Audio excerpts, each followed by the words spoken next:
Hi, I'm Lucas, And I'm Brian. and this is the Quax Podcast.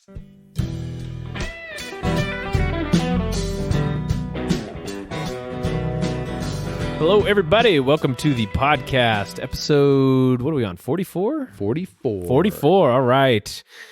I'm here with Brian, my co-host. This is Lucas. How's it going, Brian? It's going well. How are you going? Good. So, we're going to be talking about testosterone today, but first, Brian, what's going on? I'm just like in the holiday detox situation right now. And I'm not talking about just the foods and all that stuff. Just the emotional strain that the whole process takes on us is ridiculous. And I know, like every year, you know it's coming.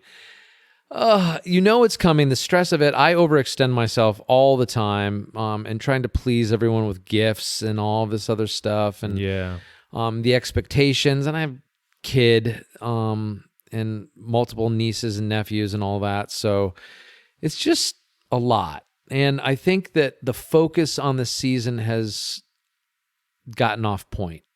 I think that the whole reason for the season has become commercialized to a point where people don't even recognize the reason they're doing it anymore, and the stress that it creates in everyone, and the months and months, if not years, of trying to get out of debt from these crazy holidays where we're buying gifts. And oh my gosh, and especially for significant others, it doesn't make sense to me anymore. I think there needs to be a reevaluation of the entire shindig. I do like the lights. I think that's nice. I don't feel pressure from the nabes to have a better display than anyone else, but I just am so worn out by the whole process, and it seems like it's 2 months long, and it's too much. Yeah. I was talking to this lady who did an interesting gift for her kids. This was like when they were, 12, 13. Mm-hmm. She would get them a gift card, and they would go shopping at a mall together and make a day of it.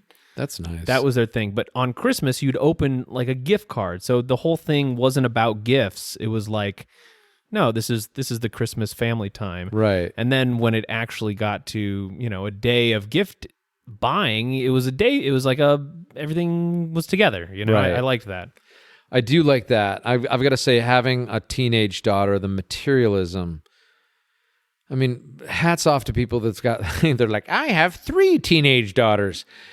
The materialism is just so rampant, and it's just so ridiculous, and it's just a free-for-all. And it's like this, if you love me, I get this, and I have got divorce situation on it too. So it's just all these different parts. And psychologically, it's such a mind fuck. I'm going to actually use the F word on that because I'll have to tag this as explicit now. Oh, do you? Yep. Just bleep it. I could get a bleep sound and do it. I'll get you a bleep sound for next Christmas. All right, sounds good. So yeah, but I'm glad that we're talking about testosterone today because I feel like I can up the quantity a little bit here. Yeah, we're going to talk about testosterone replacement therapy in particular. Okay. And so I think, before we start, I want to say some people are probably going to feel like tuning out of this episode because testosterone is a men thing. But I think after we get through some of the basics here in the beginning, it's going to be relevant to everyone. Yeah. So hopefully you find it as interesting as we do. Yes. So anyway, TRT, testosterone replacement therapy, it's a relatively new treatment that many doctors are offering now for mostly middle-aged men. And the treatment involves injecting yourself with testosterone 1 to 3 times a week under the direction of the doctor. And in addition to testosterone, the patient will also usually get a luteinizing hormone analog like HCG, which you might have heard of from weight loss. You've probably heard about HCG in the health store. So they get that. And then lastly, they'll do a blood test, and the doctor may prescribe a drug called an aromatase inhibitor. So let's just real quick summarize those. Can I just ask, though, the test coming into these situations, is it human testosterone or bovine? So it's like or testosterone, propionate. There's different kinds. Okay. There are different kinds that they use. Yeah. I was just, sorry. I'm like, what are they injecting into themselves? It doesn't come from a pig, They synthesize it in a lab. Okay. But it's different kinds, and each one has a little bit different effects and all that stuff. So we're not going to go into that too much. No, that's fine. I just always I always wonder when people are taking testosterone where it's been sourced, because I know that we sell actual glandulars. So I just it's like, so I take insulin, but nothing is like a direct insulin. It's not like what would you call it, like a human equivalent, it's not what your body produces. It's altered slightly for delivery through fat and stuff like that. Okay. And so it's similar in some ways. So the testosterone itself, it's obviously there to raise the levels of low testosterone in men, and they usually have blood tests showing low testosterone. And low testosterone, it's associated with all kinds of, poor symptoms that we'll go into later. The luteinizing hormone analog, usually HCG, like I said, is used because when you take exogenous testosterone, it shuts down production of luteinizing hormone, which comes from your pituitary. And it's basically what tells the guy's, testicles to make testosterone. Right. But it's not just testosterone. So LH will also stimulate production of DHEA and pregnenolone. And so many guys who get TRT, they feel bad, and they find that getting the LH analog makes them relax and handle the TRT much better. Okay. Also, when the testicles stop producing testosterone, it makes them shrink, and it could also lead to infertility. So that explains so much. Yeah, guys generally don't like that. So HCG, it's often added to the TRT mix. And for your reference, at 200 milligrams injected testosterone per week, a guy will get about 2/3 to 3/4 suppressed. Meaning the other stuff that I was saying gets suppressed down. Okay. And then at 100 milligrams per week, a guy will get about 50% suppressed. Okay. So the last part of the therapy is the aromatase inhibitor. It's added to the treatment when blood tests show estrogen becoming too high. Testosterone converts into estrogen in your body, and depending on how much fat you have and other factors kind of influences that. Yes. So for some guys, getting injections of testosterone increase their estrogen too much, and an aromatase inhibitor prevents this conversion of testosterone into estrogen and lowers their estrogen Of course levels. it does. So glad that all makes sense for you, Brian. All perfect sense. It makes perfect sense. So in addition to these drugs, the patient is also going to need regular blood tests to see how their different levels are responding, which includes iron and other hormone markers, just to make sure, you're not getting too out of whack. So all in all, it's a pretty extensive therapy. It has a lot of different moving parts, self-injections, lots of blood tests, and no small amount of expense as well. It's usually pretty pricey. It can be into the thousands of dollars per month range. Okay. And what's the end game? The end game is just to raise your testosterone up. So you have low testosterone. It's in like the 200s or 300s or whatever, and you want to bring it back up to a 700, 800 or whatnot. For what, though? For like sexual That's Congress, one of the things. or yeah. So yeah, we'll talk about that. Okay. So this treatment, it was basically unheard of until the early 2000s. And since then, it has grown rather quickly in usage. So I saw one stat that said in America in 2002, it was 0.5% usage. And by 2013, it had risen to 3.2% usage. So it's kind of like a 600% growth in 10 years. Yeah. So for a new treatment, that's pretty rapid growth. And the reason we're seeing this is because there's this global phenomenon going on right now, which is the slow drop of male testosterone rates every single year. It has to be in hormones in the food, in the water. It has to be. Well, there's a lot of different explanations for it. Yeah. It's called population control. Well, multiple studies in different countries around the world have all shown T levels in men. So it's a global phenomenon. And those figures that are dropping are at about 1% on average per year. Now, God. 1% doesn't sound like a lot, but every single year it adds up. Right. So you know how you've probably had testosterone tests. You know how on a blood test there's a range for normal, and if you're outside of that range, that's when your doctor kind of wants to talk to you about treatments and whatnot. Right. So like any blood test. So the way they figure those out is with the statistical average. So they test a lot of people's blood and they figure out what the average range is on a particular blood test marker. And from that, they know what constitutes high or low. Okay. So if you look at the range on testosterone, it falls every year. So like 8 years ago, I remember seeing the low end on the range of a T-test was like 400, maybe a little bit below that. Yeah. Recently, I saw a blood test where the low end was 260. So now, if God. you have a 300 level testosterone, it's normal now, but 10 years ago, it would have been considered low. Why aren't they firing off the alarms? I mean, this is obviously something that's environmental. Could be. I mean, what else? Well, Food? I mean, obviously foods and yeah, I mean, there's a lot of theories. So some say it's the plastic, which acts like course. estrogen in the human body, or fertilizers, all that kind of stuff. They're all feminizing. They turn the frogs gay. Yeah. And there's also but they have camp for that. Yeah. So there's also a theory that's around psychology, and that the fall in testosterone is due to kind of the culture shift to a feminine outlook or something like that. Yes. I don't know. That could be another factor. Could be smoking. Actually, tobacco actually increases testosterone levels, and smoking rates have been falling. Nicotine? Nicotine. Yeah, smoking, tobacco. Okay. So because I know that marijuana smoking is actually an estrogen booster. yeah, marijuana is almost the opposite in some ways of tobacco. Okay. Tobacco is masculinizing. Marijuana is feminizing. That's ridiculous. Yeah. I'm just gonna come right out and say it. Yeah. Well, whenever you smoke, you gotta have maybe a nicotine patch on to get the both sides of it. So as far as what it makes you feel like, when men's T levels fall, they tend to feel bad. There's this great article from the year 2000 about testosterone, and it's in the New York Times. I've probably mentioned it in another podcast. It's by Andrew Sullivan, and he was put on testosterone therapy because I think he was like HIV positive and his testosterone had crashed. Yeah. And so in the article, he outlines what it felt like, and I'll link to the article in the show notes. I really recommend reading it. It just describes testosterone so well, but I love this one quote, so I'm going to read this quote from him. Please. Within hours, and at most a day, I feel a deep surge of energy. It is less edgy than a double espresso, but just as powerful. My attention span shortens. In the 2 or 3 days after my shot, I find it harder to concentrate on writing and feel the need to exercise more. My wit is quicker, my mind faster, but my judgment is more impulsive. It's not unlike the kind of rush I get before talking in front of a large audience, or going on a first date, or getting off on an airplane, but it suffuses me in a less abrupt and more consistent way. In a word, I feel braced. For what? It scarcely seemed to matter. Wow. Yeah. See, that makes me want to do it. Right? So the last part about feeling braced is, I think that's right on. Like that's kind of how it feels. Bracing for the unknown. Yes, exactly. You're ready. What is life going to throw at you? Yeah. So when a man's T levels drop, he loses a lot of the vibrancy that he feels and exudes. Yeah. He can be depressed, tired, lack motivation, gain weight.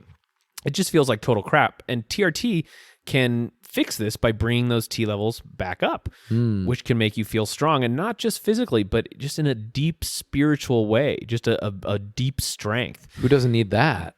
Right? And you usually feel more motivated and more disciplined in tackling problems. You feel more confident. I remember reading a testosterone. A testimony.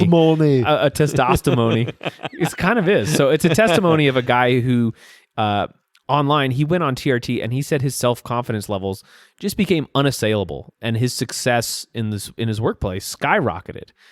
I would love to see the numbers between successful people and their testosterone numbers. Yeah. People who have actually had quote unquote ambition, and how much of that was actually just testosterone. Yeah. So many men are saying that TRT is like a fountain of youth, and it makes them feel amazing, which is partly why TRT is getting more and more popular every year. And there's books coming out, how to be successful at TRT, things to watch out for. So yeah, you can get books on I just got a TRT Xbox game. It is amazing. Just got to be careful of the bovine sourcing. So in the past, I haven't really spoken positively of TRT. I think I've done it on the podcast too. Yeah. So I'm not anti-TRT. I want to clarify. There's drawbacks, though, that I think need to be considered. So testosterone is a very... Wah, wah. I'm always waiting for this. I'm so excited for this. Ready for this. Dude, did you see me? I'm like, where do I sign up for this? They're not as bad as you think. Okay, all right? please. So it's a very expensive hormone, T is, for the body. It's anabolic, meaning it builds your tissues up, and that can be good. Okay. But the downside is how expensive for the body it is. It's going to demand nutrients, minerals, protein, and even more as it builds up muscles and tissues. Okay.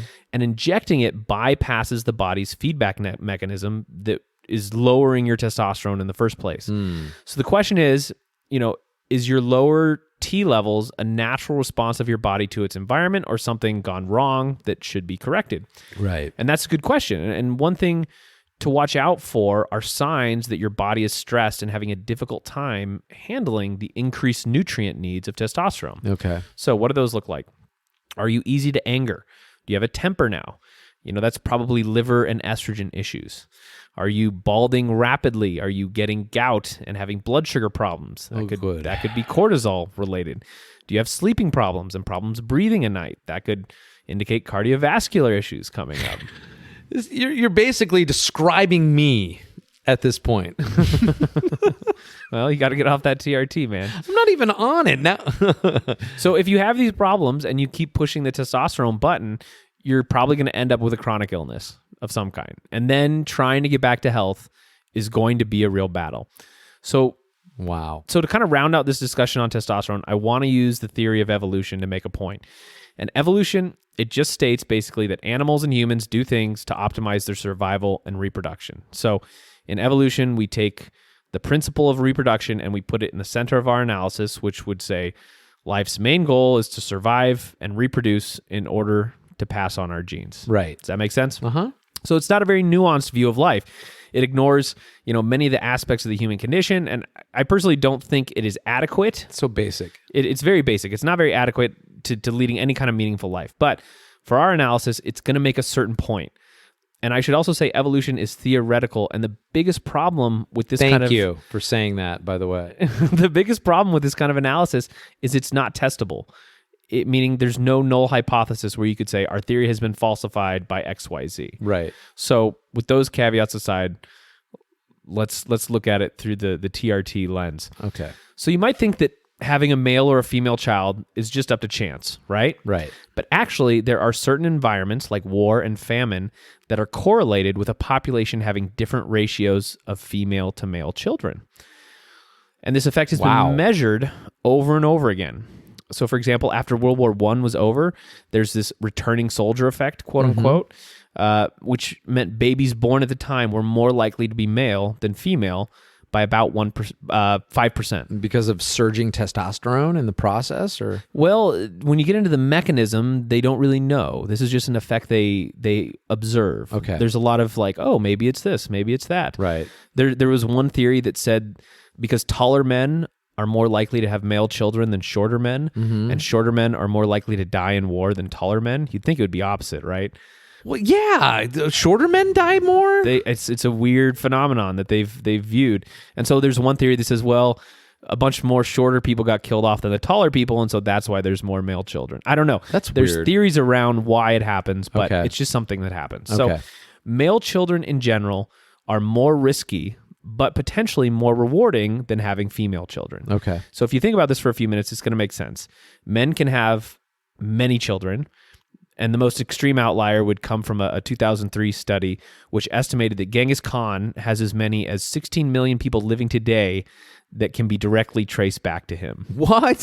He's got 16 million. Player! Yeah, he wasn't doing much playing. A lot more of the raping and pillaging. Oh. But from an evolutionary perspective, tomato. That's like hitting the lottery. Yeah. Right? And it's occurred because Genghis had something like 1,000 kids. And those 1,000 kids had a ton of kids too. In contrast to this, there's no way a woman's ever going to have 1,000 children. She can have one child per year, basically, and in her window of fertility. Right. So you can never get the kind of numbers that Genghis was putting up. The downside of male children is that they also have a pretty high chance of dying and leaving no offspring.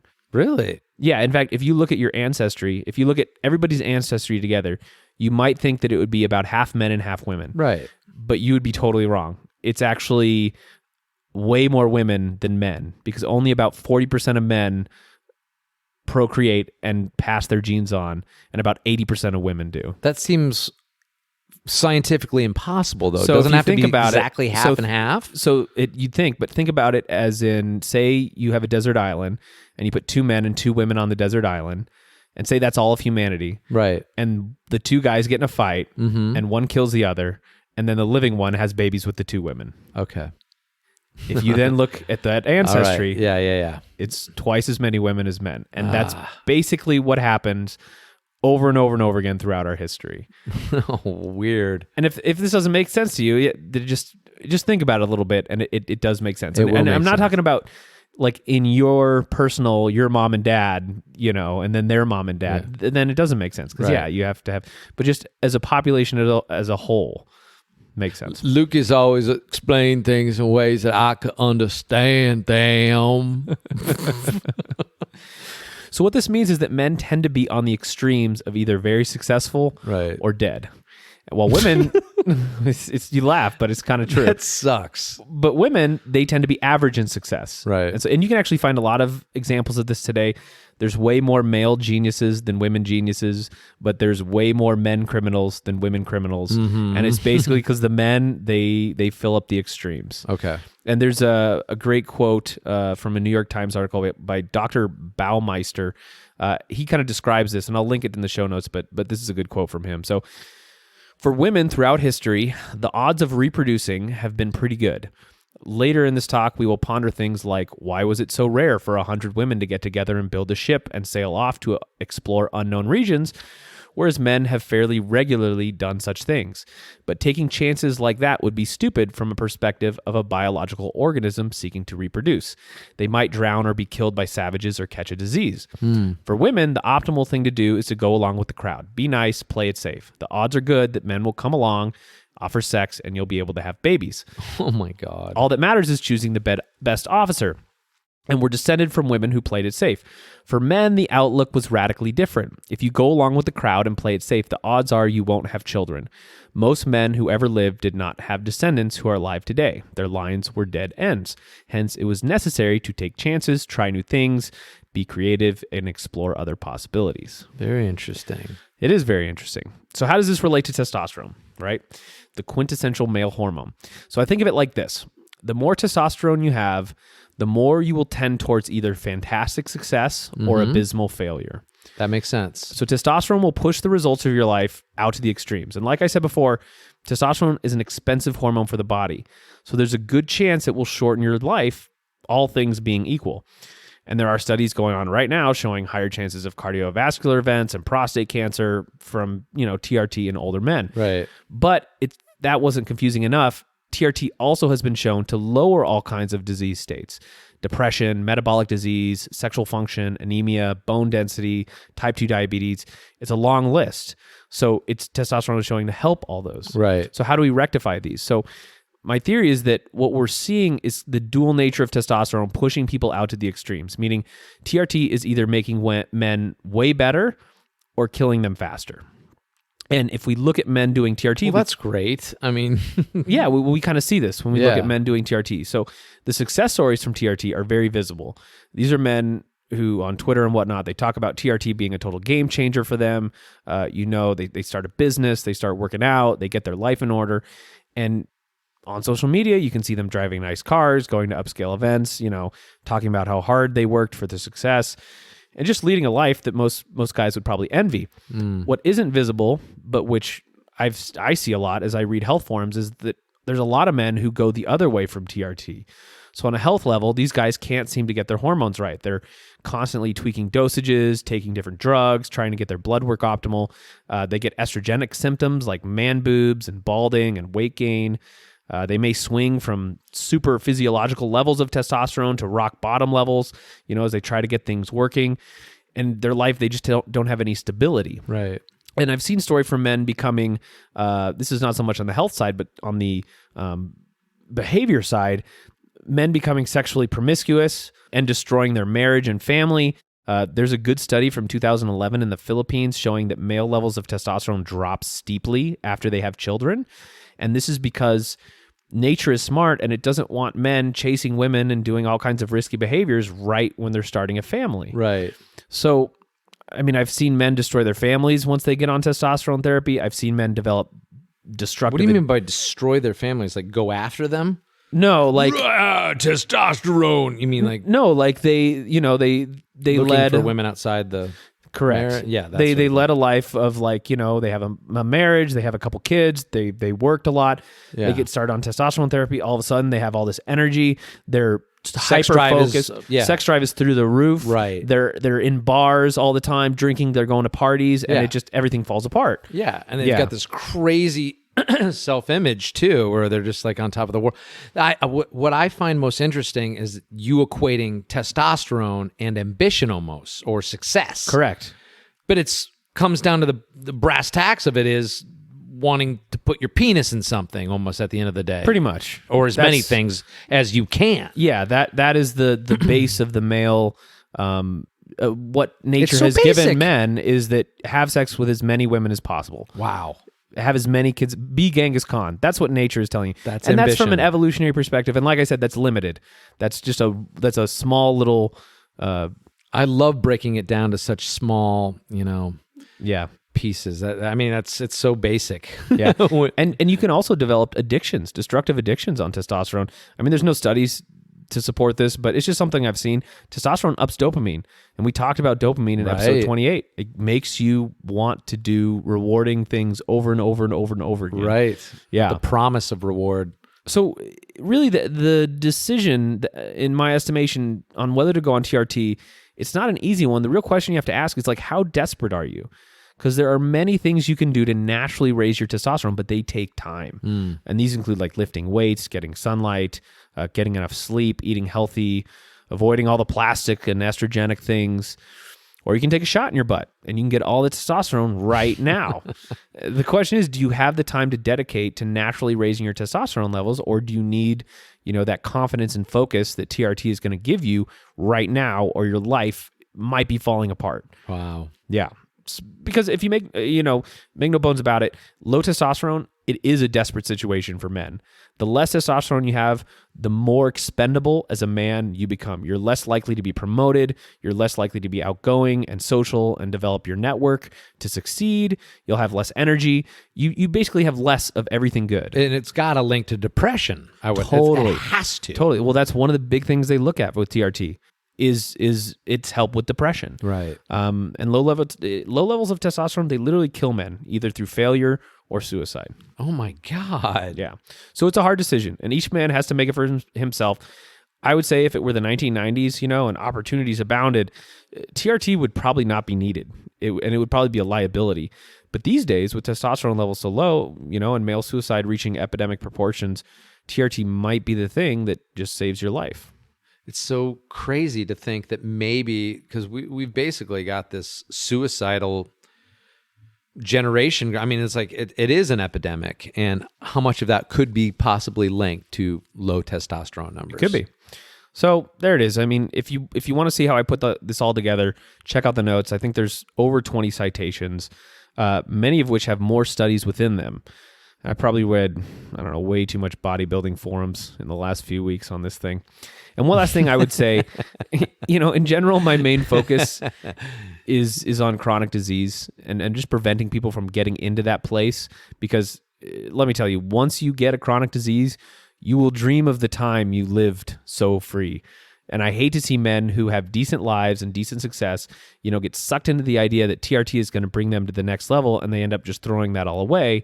And they're left empty-handed. So completely. And besides, we probably won't know all the ins and outs of this treatment for at least another 50 years. It's a new treatment. And a lot of times with new treatments, you got to wait and see, because there's always side effects that crop up years and years later. Generationally, yeah. Even maybe generational. Yeah. Yeah. Cool, man. Anyway, what do you think?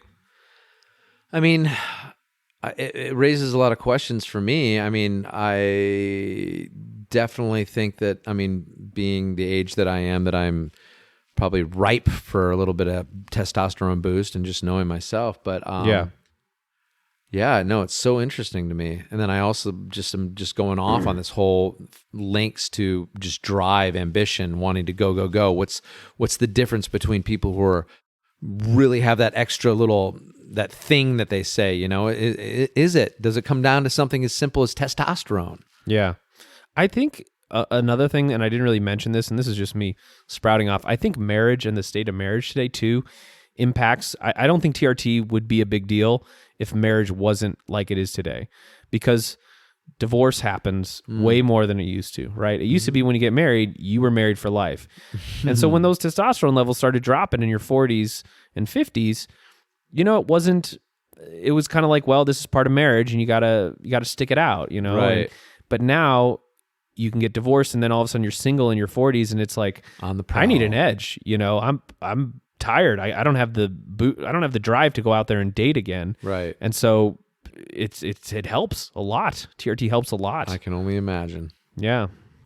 Maybe a rough guide would be to just say, if you're married and you have a happy, and it's not in jeopardy, you know, TRT could potentially put you in jeopardy. If you're single and you don't have much energy in your 40s. So you're basically stay sedated in your sexual ambiguity. Yeah. But no, that's funny. That's crazy, actually. Dude, testosterone is powerful. Like, I've taken some testosterone boosters, and the difference, and that's not TRT, that's just like herbal stuff, you know, She Legit and Long Cat and that kind of thing. It definitely, you feel it. You're like, oh my gosh, I have energy and drive, and I can get it done, and I don't care what's in my way. I'm going to do it. And you can talk, you can be social with, you're quick, you're witty, everything turns on. Confidence is there. It's all part of the package. Yeah. No pun intended. But I will say that, like, when I was in peak shape, probably the best shape of my life was like a year and a half ago. And I was working out all the time. I felt great. I know my testosterone. I was taking things like maca and growth and all these things that were boosting test in the body. And I felt so good that I'm just like, I got to get back there. It's almost like this dreamland that I lived in. I was like, I have to get back there. Why did I let myself get out of that state? It's euphoric. Well, you know, without this sour, the sweet just isn't as sweet. Yeah, but it does have costs. And it bothers me when I see, you know, guys online just boosting TRT as like, look, if you don't have TRT in your 40s and 50s, you know, welcome to hell. Your life's going to suck. And it's like, it's really more nuanced than that. Yeah. There's really a decision to make there. And everyone's body chemistry is different. Yeah. It's like, just to throw, maybe somebody has a total natural supply of testosterone and they're doing just fine. Well, yeah, then they won't be offered TRT. You know, they'll get their blood tests done. Yeah, you're right. Yeah. Wow. Anyways. Those guys are bullies. Cool, man. Well, anything else? No, this was great. All right. I'm just dealing with the holiday blues, the post-holiday blues. Yeah, it was a nice little rant you had there. Very depressing and very, very Brion.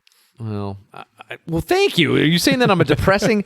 See, I'm not usually depressed, but I feel like depleted. Maybe I could say I that. know what you mean. It is tiring. And it's interesting how different people are with their holidays. Some it's really stressful. Some it's like, oh, it's such a time of getting together and relaxation. And I think you're on the stressful side. Well, maybe it has to do with upbringing too. Yeah, maybe. All right. Thanks, everybody. www.quaxpodcast.com is the website. Send us an email, quaxpodcast@gmail.com, if you want a subject matter. Thanks so much for listening. Happy New Year, and talk to you soon. Be well.